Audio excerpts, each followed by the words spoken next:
bachelor and master students. I think it's important here to have the direct engagement with the students.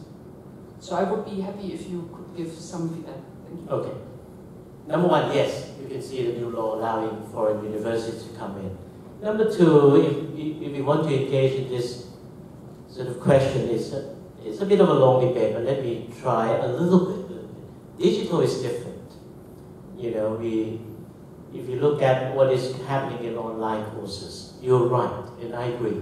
And I'm not for complete online courses because number one, the sign-up rate is high, but the follow-up, the attrition rate is also high. The completing of the course rate is very low. Number two, the assessment, the true assessment is very poor in terms of the online. Number three is it cannot replace so many things. And in fact, you find that when we say digital is different, if you look at, say, gadgets, reading, for instance, if you read online, you read from e-books, we find that the comprehension and recall are worse than if you read from textbooks, for instance. And when people engage with online or at their own devices, when they engage with tablets, for instance, in the old days, you know that when your students or your kids are reading maths from the textbooks, then they're doing that, or at least approximately they're doing that. But now everybody is distracted. When they read, they also go on doing surfing, Facebooking, doing other things as well. And number three, which is very important for teaching and learning, and not many people actually speak about this, they often engage with online and device as if they are the storage. For instance, they always remind, in the past if you come across, say, a word that you don't know, you look it up in the dictionary. Now they just tend to say, if you come across some ideas you don't know, say, I can Google it later. I don't need to remember it now and come back. And almost 100% never come back. It becomes like an exercise or adopting an exercise or diet. You know, I will but never come back. So yes, you're right, and nothing can replace teacher-student relationship, which has great effect size. But again, there are many aspects that human relations cannot do for efficiency. You really need online. You really need connection to the world. And in certain areas, it would be more dangerous not to have you online. So I cannot give you a kind of general answer, but I think this is dealing with the point. Okay? Yes, I'm a trainer. Train the people to read quickly without referring to dictionary. From my observation, after teaching for 16 years, I would divide education system into 3 groups. The first one is reading society. The second one is pseudo-reading society. And the last one is non-reading society. And among these 3 educational systems, the top performer is reading society. For the other 2, I would say that they perform poorly, under standard. I want to hear from your idea. Shall we hear from others first, if they have common questions? Because although I'm not under pressure of time, I am. I have to finish at about 2:30 in a sense. I'm meeting with my American friend, Deerfield, head teacher. They come to Thailand to explore some, the Americans are coming, basically. Please. Okay. Yeah, my name is Peter Hirschbach. My company is ISM Technology Recruitment. We recruit and place Thai IT professionals with corporations here in Thailand. I read in an interview that you gave recently that you were very complimentary about the English for All program, Gordon's program, to introduce or to bring native Filipino English teachers to teach at the primary school level, and the tremendous success that that program has had. And I'd like to hear if that's actually going to be carried forward in a little bit more broadly, because from my own perspective, 27 years of recruiting Thai IT professionals, the number one lack, the number one skill that they lack, and making it impossible for us to place them, is English. It's not the technical skills, it's the lack of English proficiency. And starting at an early age would, as you pointed out, be the long-term solution to that. So what's happening with that program? Yes, it's now being expanded. I have now recruited every regions, if you like. We started with between 5 and 10 now, from that school that I saw. The reason I got excited is because I started with some ignorance and also maybe a bit of bias. Because people have been saying, why do you employ Filipinos? Their accent is not quite right, and English. But English is kind of their nature, second nature as well. So I went to see a school that, in fact, the Democrat Party could go on, introduced to me. And so I said, this is nothing to do with political, I want to see. So I went to see. And I was amazed that, number one, their students' performance in other subjects have improved tremendously. Number two, when they converse with their teachers, they speak, the little kids speak English very naturally, because the teachers are very natural. Of course, with Filipino accent doesn't matter. But interestingly, the kids have very good accent, no Filipinos accent. And number three, I observed the Thai teachers, although they can be very fluent, but still, it's kind of a script lesson, a bit contrived. For instance, there will be, how are you? Fine, thank you, and you are kind of this sort of conversation. Whereas the Filipinos, kind of very natural in their day-to-day activities. They exchange with their students. The students, I think, to me, the reason that they have improved in other subjects, math, Thai, interesting. You teach them English, they improve in Thai as well. Because they find the lessons fun. They can relate to their teachers. They find that learning is good. And then they go back home, the parents are happy. The parents actually come in there happy. Now the kids can speak a bit of English. So therefore their attitudes towards learning are also improved. And it's generalizable, it's transferred to other subjects. So because of the problems with visa and budget, I have expanded, but not to big scale. Originally, I wanted to do it big scales. But again, with any program, I think our former king, the late king, said, have big vision, but start small. So we have started. Thank you. Well, thank you, first of all, for your speech. Well, just for my introduction, I'm lecturing here in Thailand, business law and international management. So I give you a feedback on my teaching almost every day. So my students complain often that I make them think too much. So, I do remember that at the beginning of your speech, you mentioned that education needs time, 10 years, 20 years ahead. So I'm asking you, what can we do in order to change this kind of mindset and approach? Thank you. The honest answer is really I don't know. Apart from being so radical, I think this will take a very, very long time. You're welcome to humanity, particularly to Thailand.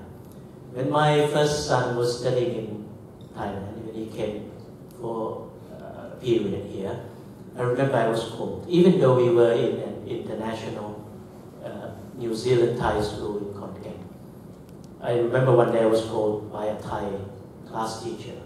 He was in year 4, 10 years old. And I was told off in basically the parents' evening. He said, Dr. T, he said, what? Your son is asking too many questions. Really? I said, this is a nuisance. Really, it's causing trouble. It's disruptive in the class by asking questions. So since then, he moved to the UK, and he's now a doctor, a Cambridge graduate, basically with lots of publications, questions every day. But the Cambridge people like him. Now, when you ask me this, there has to be a culture. And the thinking, look, there's a lot of things as well. People think we can teach critical thinking as a separate skill. You cannot. Okay? It's like teaching cuisine skills without specifying what sort of foods you want to cook. You know, in the UK there is a course, critical thinking, but nobody pays interest. And the troubles with people not being critical is, number one, they don't have enough content knowledge. If you look at this mathematics, the average mathematics scores of high school, finishers at high school, primary, secondary 6, more consistently is 24%. You know, monkeys are performing better because there are multiple choice, 4 choices. So if monkeys do one line, we get 25%. There's something that we have done wrong, really. Now, what I'm saying is that, so when you have no knowledge, you cannot be critical. You know, often people cannot be critical because they don't have any questions to ask because they don't know anything, number one. Number two, they have the wrong assumption, that means wrong knowledge. Okay? But what I'm saying is, knowledge is necessary but not sufficient. On its own, you may remember a lot of things, memorization. On its own, it doesn't automatically lead to critical thinking. But that is a foundation. You're killing yourself by 21st century skills. I was in Ireland, nobody mentioned 21st century skills even once. But if you look at 21st century skills, my friends in Cambridge say, 21st century skills are neither 21st century nor skills. Neither 21st century is communication, critical thinking. They've already been there for human beings for centuries. You know, for millennia, but it's not even the 21st century.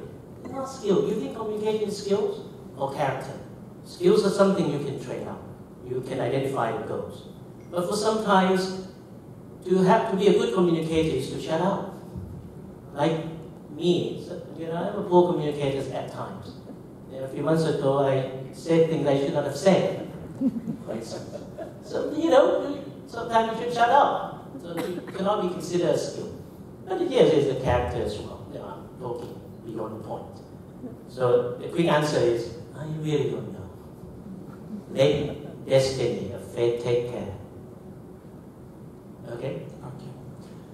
Actually, I would like to ask about the teaching license. Nowadays, the foreigners need to go to St. Teresa University. It takes around 70 kilometers to Bangkok. And no other universities are providing this certificate program. So this one, it takes 1.5 years, and we need to give this other universities to open these programs as well. And another thing, my question is about the immigration police visit to schools. Sometimes it's kind of disturbing because they come with 2 vans of policemen and they are checking the visa and the things of the foreign teachers. And it's happened during the class hours, and the students and everybody just feel very uncomfortable. Can it be done the other way? It can be possible. Thank you. Okay, brief answer. You know, the licensing problem does not affect foreign teachers and Thai teachers as well. And last year, really nearly cost me politically. Last year I wanted to resign because when I welcomed those who are able to teach, in Thailand it's very strange. If you graduate from English language major, you cannot teach English. You have to graduate from English language education. So if you're an expert in piano, playing piano, you cannot teach piano. You have to graduate in piano education. This is what is really. So if you want to teach physics, you cannot teach if you have physics degree. You have to have degrees in teaching physics. And usually you have to attend colleges of teaching or teacher training. So it's a big problem. Last year when I opened up, we recruit scientists and so on, and they met with major protests and unions and so on. Luckily, many of you here come out in public to help me, because I told Prime Minister I'm resigning. I'm fed up with the system now. So not only foreigners, but we have tried to help with so many things. And I don't want to say promise. I'll try my best to unlock all this. For instance, foreigners in the past, if you look at what was going on, they have to learn Thai culture, 60 hours. And then I told my people, he's here, not here, he's the new one. I said, the more you make them learn Thai culture, the more hatred they have against Thai culture. They hate Thai culture more. So you must have done something wrong. Decentralize it. You cannot teach Thai culture by lectures. But people want to have that 60 hours because some people want to make money. Again, that's postgraduate degree as well. Okay? I'm aiming for systems of you can apply for what we call equivalence of the standards. That you don't have to come. So many foreign teachers, they're allowed to teach for 2 years at a time and then extend 3 times for 6 years. 6 years. So after 6 years, we lose them, particularly the good ones. Okay. For immigration, I cannot say for immigration, but one time I attended a meeting, they said, now we have one-stop service. If you come here, you have to come with a tourist visa, is that right? And then you go to Gamboli Square, and they call it one-stop service. I told him it's not one-stop service. It's called one-stop 3 services. It's not one-stop service. Sometimes it's a very one long stop. Can you just do a work permit, and then if they qualify, and then issue to the embassy before they travel? Can that not be possible? I have to talk to so many ministries. So try my best, but it's beyond my control. 2 more questions. Hi, I'm an English teacher here and an English teacher trainer. And one of the questions I get the most from my students is, I've been studying English for 15 years. I've been studying math for 15 years, I understand that. Why can't I speak English? And we can all sit here and we understand all the data and all the charts. It makes sense to us, but if you were an English teacher, what would you say to these 20-year-old students that can't understand why they're still beginner level English? Instead of giving you my answer, I would quote this. One time when I was, 3 years ago, when I first appointed Deputy Minister, I had an audience with Her Royal Highness, Princess Jareonsettasin, who is very, very interested in education. So I asked her, Your Royal Highness, how can we raise the standards of English? How can we make Thai students who study English for a long, long time and still cannot speak English? And she said, I cannot tell you off the top of my head, but I'll tell you 3 things. And I still remember that. Beautiful. She said, number 1, there must be a necessity. If there is no necessity of using the language wouldn't work. She said, although she graduated from Faculty of Arts, studying a lot of English, she then could not communicate with foreigners fluently until she had to, converse with UNESCO people, UNICEF, and speak at international conference and so on. Only then could she then use her English. So it must be a necessity. Wonderful. So in Thailand, I think we must have language policy. Singapore had when they started their country. And in fact, if you look at the record, Lee Kuan Yew actually criticized Malaysia in the parliament because Singapore adopted English as their first language, whereas the Malay did. But the Malay is now trying to catch up. So when I first came, I said, let's introduce English as a second language. I was told off, and everybody resisted me. He said, no, Minister, you cannot. English is just a foreign language. It cannot be a second language. Yeah. Unless, and I talked to the Minister of Foreign Affairs, Don said those who say this are nationalistic but not patriotic. So unless we make that happen, I think it's going to be very difficult. But let's come to the second point of Her Royal Highness. She said, number 2, there's no shortcuts. It requires practice, exposure, practice, exposure. If you come across difficult words, you look up in the dictionary, you don't put it off, try to speak, use the language as often as you can know this. And number 3, I think is beautiful. She said, look, for whatever reason, you may not have been a colony, but for whatever reason, the English language teachers in Thailand are still not good enough. So therefore, everybody has to be a learner. Even teachers have to be humble and learn together alongside students. Basically, she said, everybody is a student. And then that leads to, you know, the boot camp training, the improving of the standards of English teachings. But I think it's going to take a long, long time.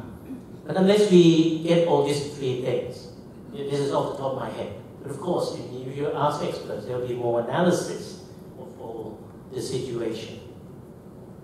So I think the last question. That's the Thai ask question, yeah. By the way, rugby school. I'm for it. I think I'm the last one who's holding the microphone now. Actually, I have no question, but coming from political and educational background, I think Thailand needs Minister of Education like you, who thinks for the long-term educational reform, long-term for our country, and in order to get the effective educational reform, I think you're right that we need to fix our corruption problem. Like you said, in other words, fixing all the holes in your boat in order to get to your destination. So I'd just like to encourage on everything that you do for education of Thailand. And now I think you passed the average 11 months stay, so I would just like to you to stay longer to wipe out all the corruption problems in Ministry of Education and also in our country. And if anybody agrees, please give him a round of applause.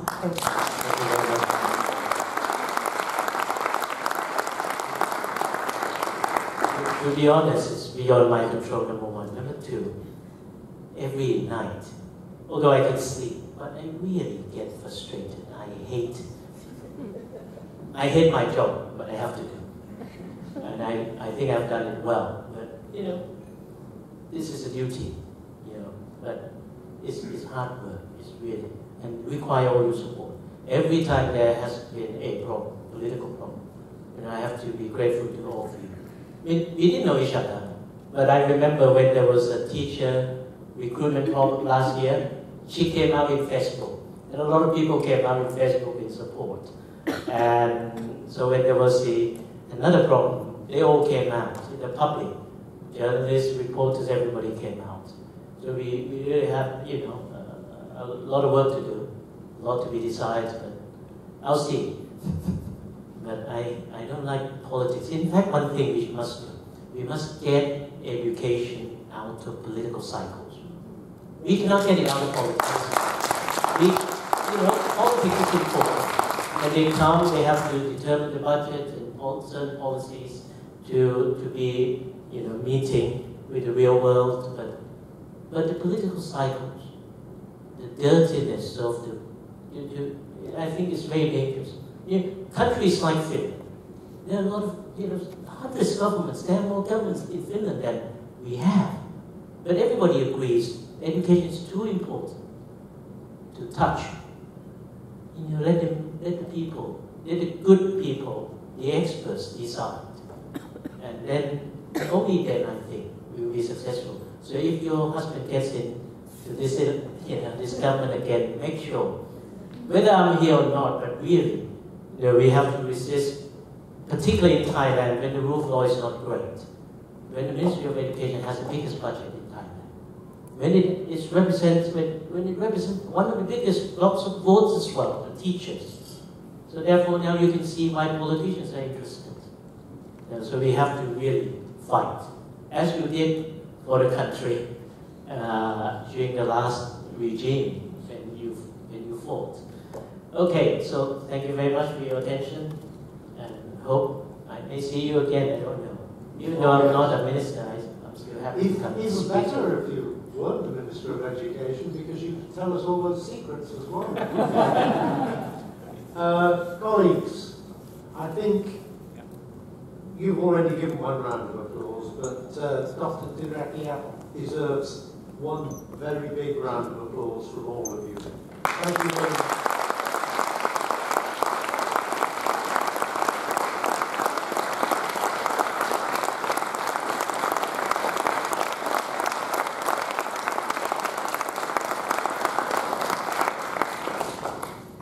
Thank you for coming. Thank you to all the chambers. Thank you to the sponsors. And that concludes the events for today. Thank you very much. If you'd like to just hang on there, we have a small presentation. And can I ask the people from the table that Dr. Teerakiat was sitting at to come and join us on the stage for a photo? Not very good with stairs. Thank you very, very much. It's something to read, something to write. Yeah.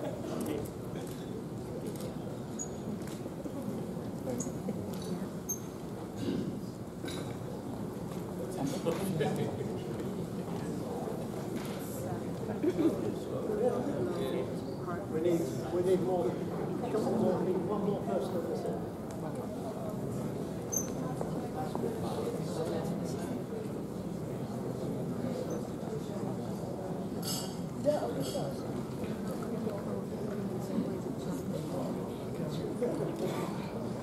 Yeah,